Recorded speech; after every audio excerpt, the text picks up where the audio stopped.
The helicopter blades sliced through the humid afternoon air, their thunderous rhythm drowning out the chaos below. News vans lined Interstate 85 like metal vultures, their satellite dishes reaching toward a sky that seemed too blue for such darkness. Traffic stretched for miles in both directions.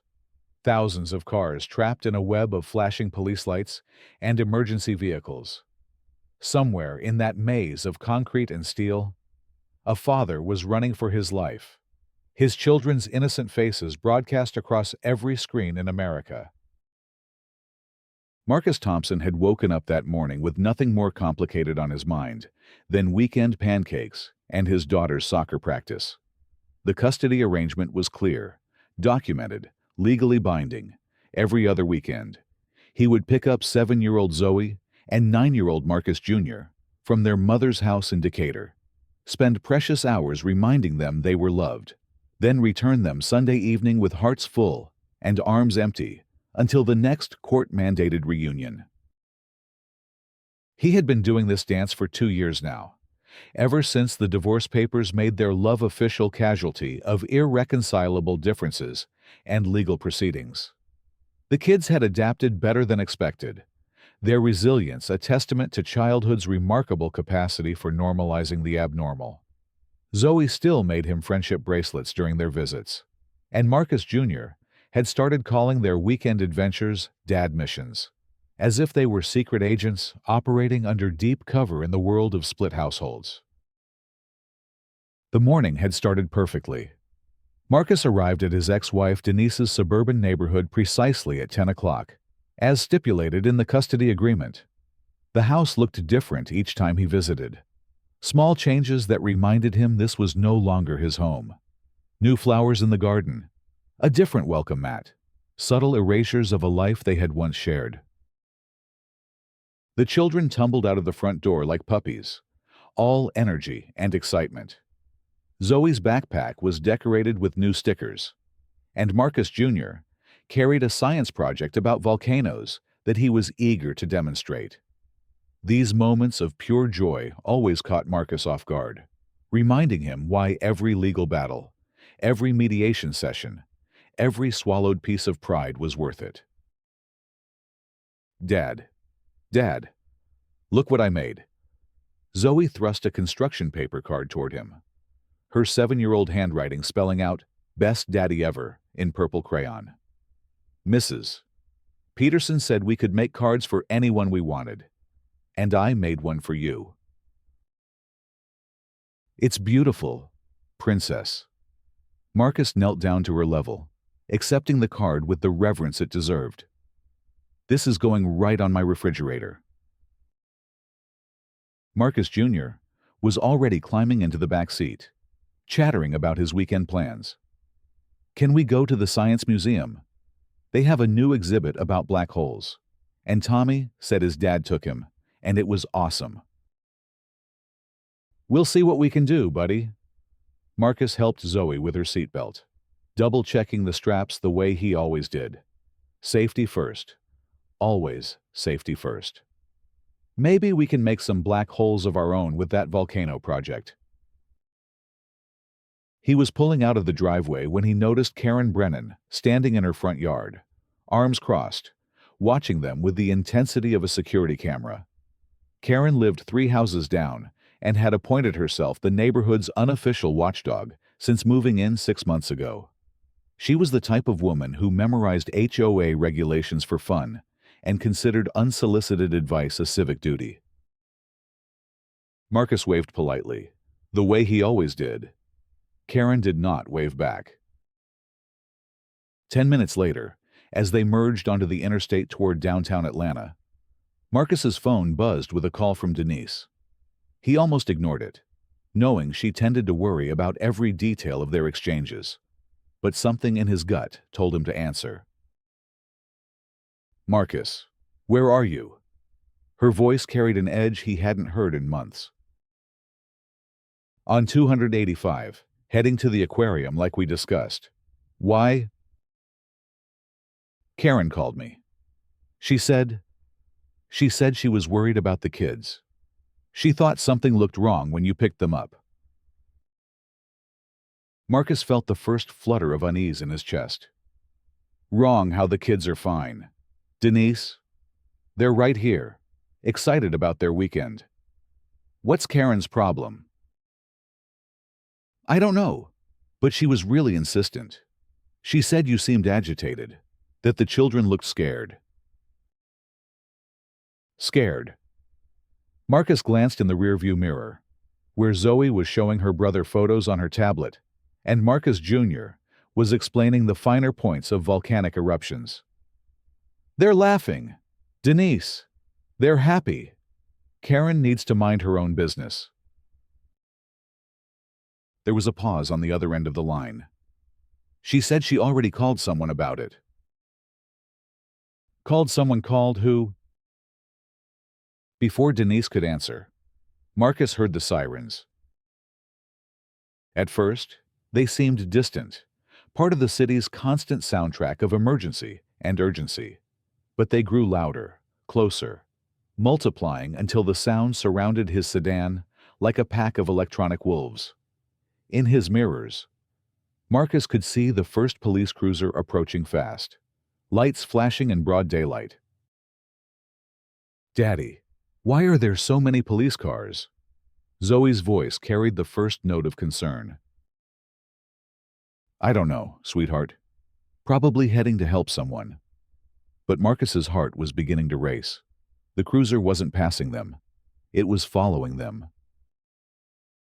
His phone was still connected to Denise.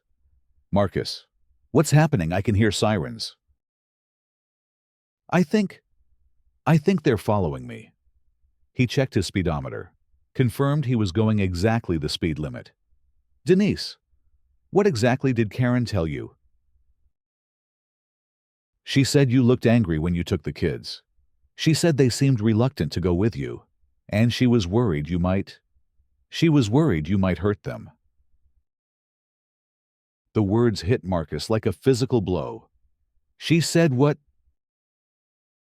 Marcus, just pull over. Explain the situation. Show them the custody papers. This is all a misunderstanding. But as Marcus signaled to change lanes, preparing to pull over, 2 more police cars appeared from seemingly nowhere, boxing him in.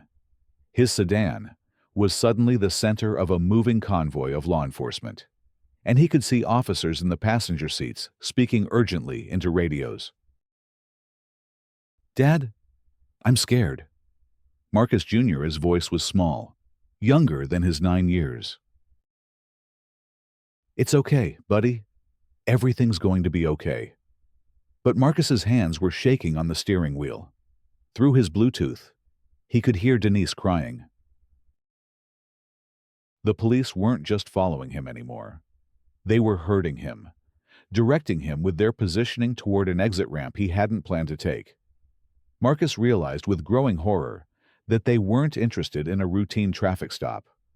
This was something bigger, something orchestrated. His phone buzzed with a text message, then another, then a flood of notifications that made his phone buzz continuously. Somehow, word was getting out. Social media was picking up the story. Amber Alert was trending. Karen Brennan hadn't just called the police. She had called 911 with a kidnapping report. The next 30 minutes unfolded like a nightmare in real time, broadcast live on every major news network. Marcus's blue Honda Accord became the most recognizable car in America as helicopters joined the aerial pursuit, and ground units from 3 counties coordinated their response to what they believed was a child abduction in progress. Marcus tried to call 911 himself, to explain, but the lines were overwhelmed. He tried to pull over multiple times, but each attempt was met with aggressive positioning from the police cars that suggested they wanted him to keep driving, to lead them away from populated areas before any confrontation occurred. The children, initially confused, were now openly terrified. Zoe was crying silently in her car seat, and Marcus Jr. kept asking why the police were chasing them if they hadn't done anything wrong. Marcus had no answer that would make sense to a 9-year-old mind. No explanation that wouldn't destroy their faith in the fundamental fairness of the world. "Listen to me," Marcus said, his voice steady despite the chaos surrounding them. "Sometimes grown-ups make mistakes, big mistakes. But no matter what happens, you two remember that Daddy loves you more than anything in the world. Okay. And Mommy loves you too. This is all just a big misunderstanding." But even as he said the words, Marcus could see the news helicopters overhead, could imagine the footage being broadcast nationwide. A black man in a car with 2 children, fleeing from police in America. That image carried its own narrative, one that had been written and rewritten in tragedy for generations. The chase stretched across state lines when Marcus, confused and terrified, missed the exit the police seemed to want him to take. Georgia State Patrol handed coordination to South Carolina authorities as the convoy crossed the border.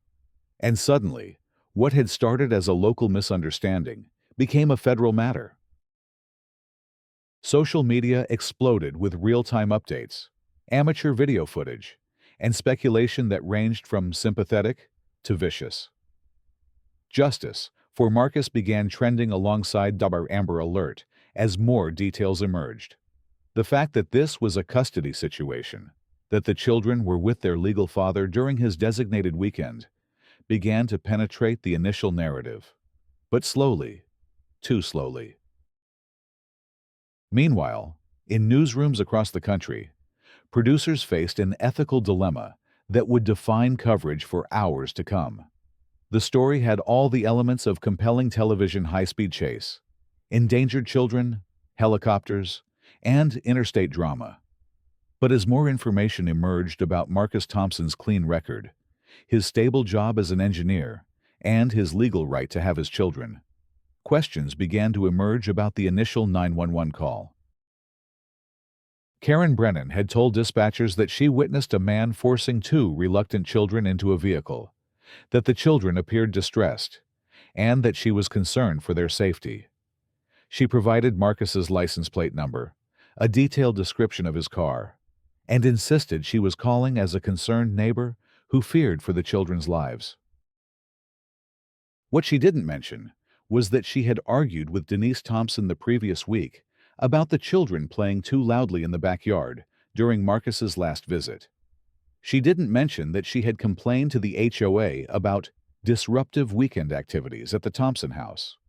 She didn't mention that she had made several comments to other neighbors about her concerns regarding that situation next door.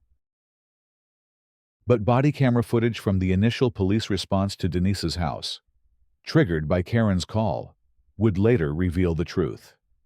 The responding officers found Denise in a state of panic, not because her children were in danger, but because she couldn't reach Marcus to warn him about the police response. She presented the custody agreement, explained the weekend visitation schedule, and pleaded with officers to call off what was rapidly becoming a manhunt. "He's their father," she shouted at the officers, holding up legal documents. "They're supposed to be with him. This is his weekend." But the machinery of emergency response, once set in motion, is difficult to stop. The Amber Alert had been issued. Multiple agencies were involved. Media had picked up the story. The assumption of danger had been made. And, in the world of child protection, assumptions err on the side of action rather than investigation. Marcus finally managed to connect with a 911 dispatcher after nearly an hour of pursuit. But the conversation was brief and unsatisfying. "Sir, you need to pull over immediately and follow the instructions of the officers on scene," the dispatcher said. "I'm trying to pull over. I've been trying to pull over for an hour. These are my children. I have custody papers." "Sir, the officers will sort this out once you stop the vehicle." "But why won't they let me stop every time I try to pull over? They block me and make me keep driving." The disconnect between Marcus's experience and the dispatcher's understanding of the situation highlighted the chaos of the moment. Police units were operating under the assumption that Marcus was a dangerous kidnapper who might harm the children if cornered. Marcus was operating under the assumption that he was being pursued by police, who would eventually realize their mistake if he could just explain the situation.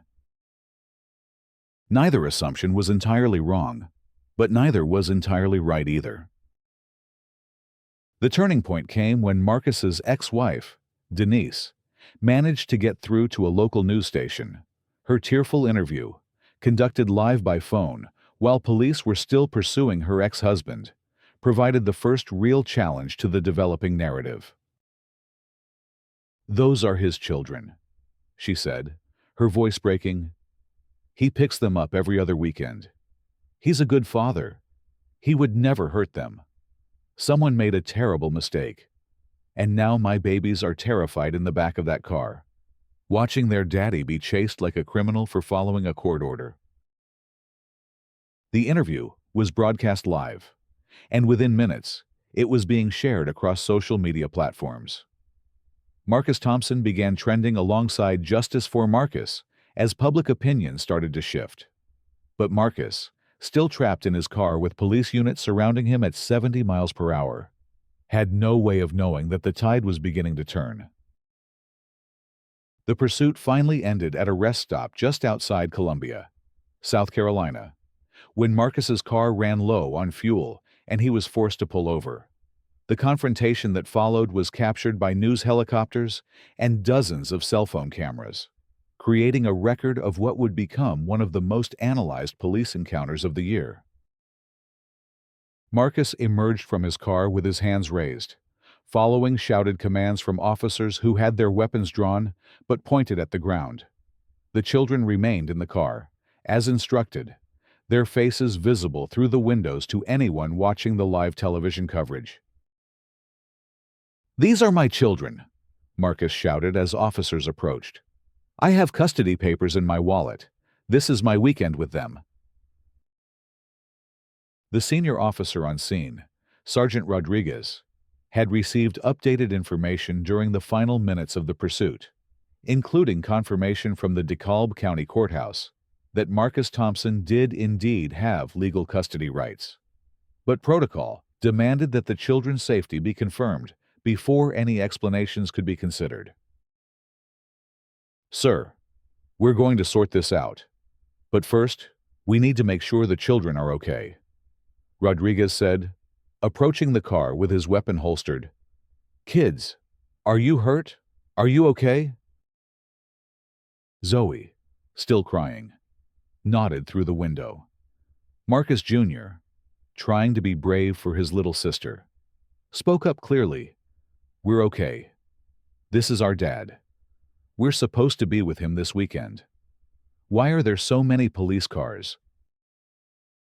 That single statement, captured by news cameras and broadcast live across the nation, became the moment when public opinion fully shifted. A 9-year-old boy, articulate and calm despite his obvious fear, explaining to armed police officers that the man they had been pursuing was his father, and that they were together legally and willingly. The next hour involved paperwork, phone calls, verification of custody documents, and a growing realization among law enforcement that they had been participants in a massive misunderstanding with potentially catastrophic consequences. Marcus provided his custody agreement. Denise provided confirmation by phone, and multiple databases confirmed that there were no outstanding warrants, restraining orders, or child welfare concerns related to Marcus Thompson. Meanwhile, Karen Brennan was watching the coverage from her living room in Decatur, a sick feeling growing in her stomach as she realized the magnitude of what her phone call had set in motion. She had acted on instinct, on a feeling that something was wrong. But as she watched Marcus Thompson being interviewed by reporters while his children clung to his sides, she began to understand that her instincts had been shaped by assumptions she was uncomfortable examining. The interview that would define the story took place at the South Carolina rest stop. with Marcus holding both of his children close while cameras rolled and reporters shouted questions. His voice was steady, but the exhaustion was evident in his eyes. I was picking up my children for our weekend together.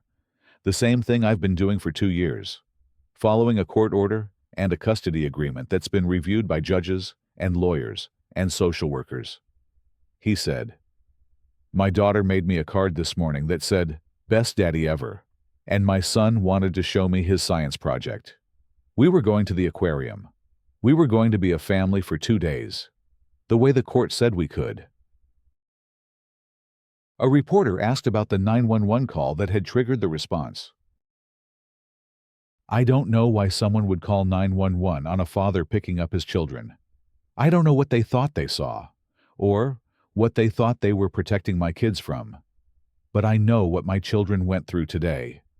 They went through being terrified that their daddy was in trouble for something they couldn't understand. They went through seeing police cars chase us like we were criminals. They went through having their faces on television as part of an Amber Alert when they were exactly where they were supposed to be." Marcus Jr. spoke up during the interview, his young voice carrying a gravity that silenced the crowd of reporters. "My dad didn't do anything wrong. He picks us up every weekend. We love our dad. Why did that lady call the police on us?" The child's question hung in the air like an accusation, highlighting the central issue that would dominate discussion for weeks to come. Why had Karen Brennan assumed the worst? What had she seen that others might have interpreted differently? And what role had unconscious bias played in her decision to involve law enforcement in a routine family interaction? The aftermath unfolded across multiple fronts simultaneously. Karen Brennan was charged with filing a false police report and reckless endangerment, facing potential fines and jail time for her role in triggering the massive emergency response. The charges were upgraded when prosecutors determined that her call had knowingly provided false information to emergency dispatchers. The police departments involved launched internal reviews of their protocols for child abduction cases, particularly examining why the pursuit had continued for so long after initial information suggested the situation might be a custody matter rather than a kidnapping. Several officers received additional training on implicit bias, and new procedures were implemented for verifying custody status before initiating high-speed pursuits. Marcus Thompson filed civil lawsuits against multiple parties, including Karen Brennan for defamation and emotional distress, and several law enforcement agencies for civil rights violations. His legal team argued that the response to Karen's call was disproportionate and racially motivated, pointing to studies showing that Black fathers are more likely to be viewed with suspicion in custody situations. But perhaps the most significant change came in the form of legislative action. The case became a catalyst for Marcus's Law, a bill introduced in the Georgia General Assembly that would require emergency dispatchers to verify custody status before issuing Amber Alerts in situations involving potential parental abduction. The law also established penalties for false reporting in custody cases and mandated training for law enforcement on recognizing implicit bias in family law situations. The children, Zoe and Marcus Jr., became reluctant symbols of a larger conversation about family, race, and justice in America. Their faces, broadcast on television during the pursuit, were now associated with questions about how society views Black fathers and whether the presumption of innocence applies equally to all parents. Denise Thompson, Marcus's ex-wife, found herself in the unexpected position of defending her former husband to a national audience. In interviews, she repeatedly emphasized Marcus's dedication as a father and the absurdity of anyone suggesting he would harm his own children. "Marcus and I couldn't make our marriage work, but he has never been anything but a devoted father," she said in one interview. The idea that someone would look at him picking up his children and see a kidnapping in progress says more about that person's prejudices than it does about Marcus. The community response was swift and decisive. A GoFundMe campaign established to help with Marcus's legal fees raised over $200,000 in its first week. Local businesses began displaying signs supporting the Thompson family, and a grassroots organization called Fathers' Rights Matter was established to advocate for similar cases. Karen Brennan became a pariah in her own neighborhood. Protesters gathered outside her house daily for 2 weeks, carrying signs that read, "Mind your own business," and "Stop racist 911 calls."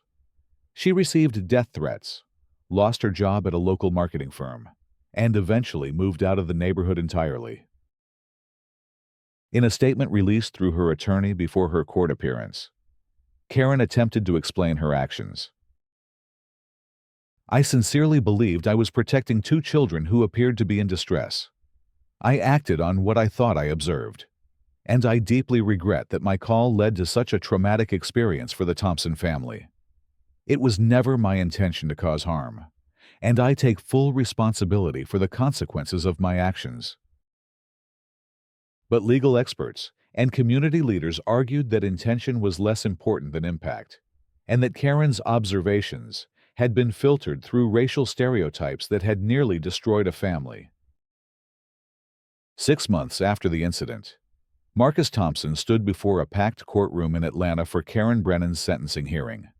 She had pleaded guilty to filing a false police report and reckless endangerment, accepting a plea deal that included probation, community service, and restitution to cover the costs of the emergency response she had triggered.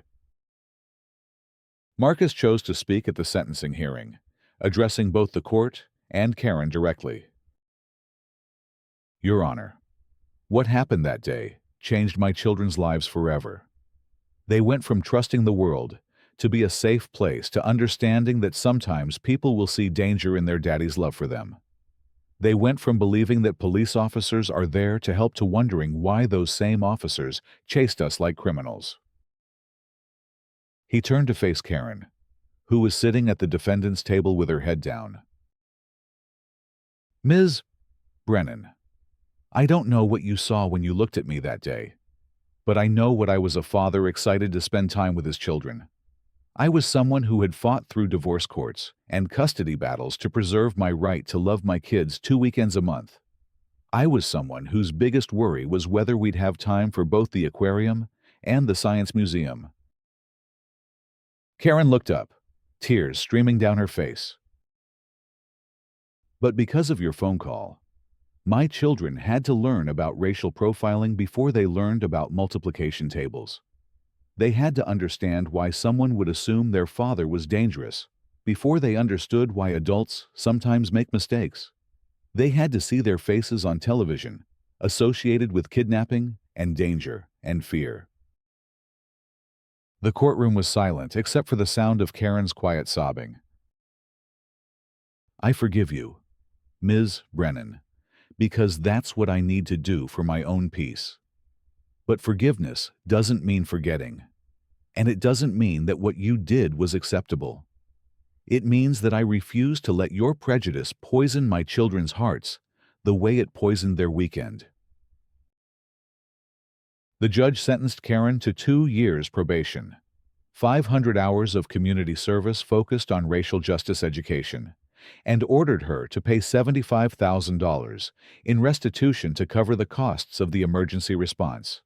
But perhaps, more significantly, the judge ordered her to attend counseling to address implicit bias and to participate in community dialogue about race and policing. In his sentencing remarks, Judge Harrison addressed not just Karen, but the broader community. "This case represents a failure of assumptions, a breakdown in the presumption of innocence that should apply to all parents, regardless of race. Ms.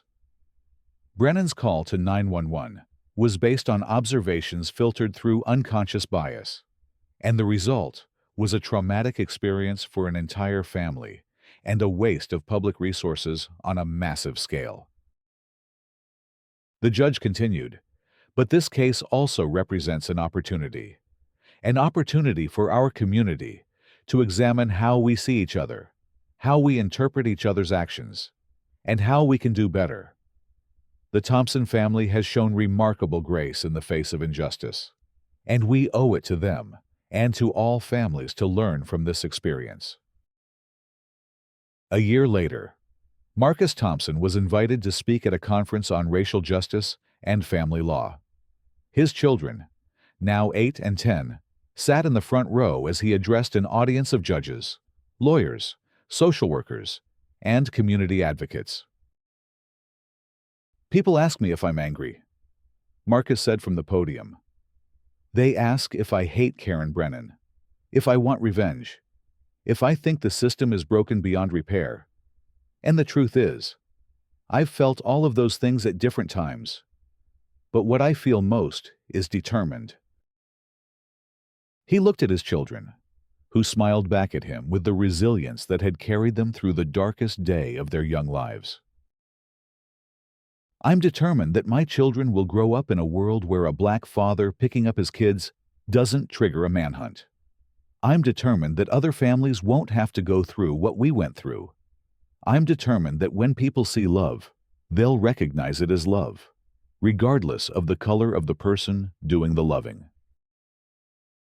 The legislation that became known as Marcus's Law was signed by the governor 6 weeks later, with Marcus and his children present at the signing ceremony. The law established new protocols for custody-related emergency responses, created training requirements for dispatchers and law enforcement, and established penalties for false reporting in family situations. But perhaps the most lasting change was less tangible and more profound.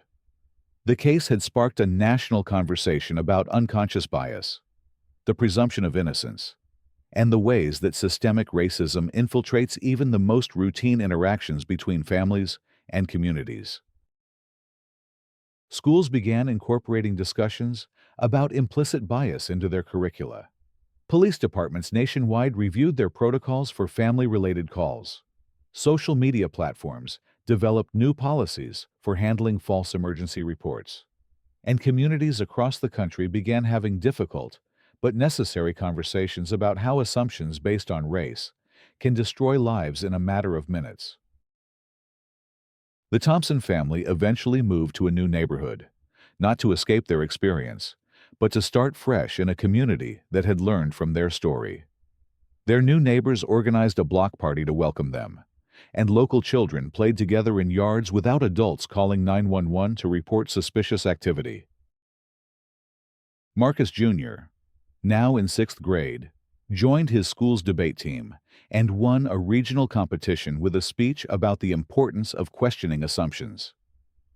Zoe, in 3rd grade, started a club called Different is Beautiful that celebrated the diversity in their school community. And every other weekend, Marcus still picks up his children for their time together.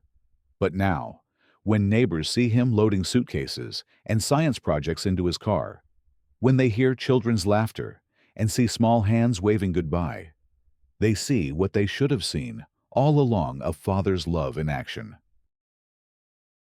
The last entry in Marcus's journal, written 2 years after the incident, captured the evolution of his perspective. Today marks 2 years since the worst day of our lives became the beginning of something better. The kids are thriving, stronger, and more aware of justice than most adults. Denise and I have found a new friendship built on shared commitment to our children's healing.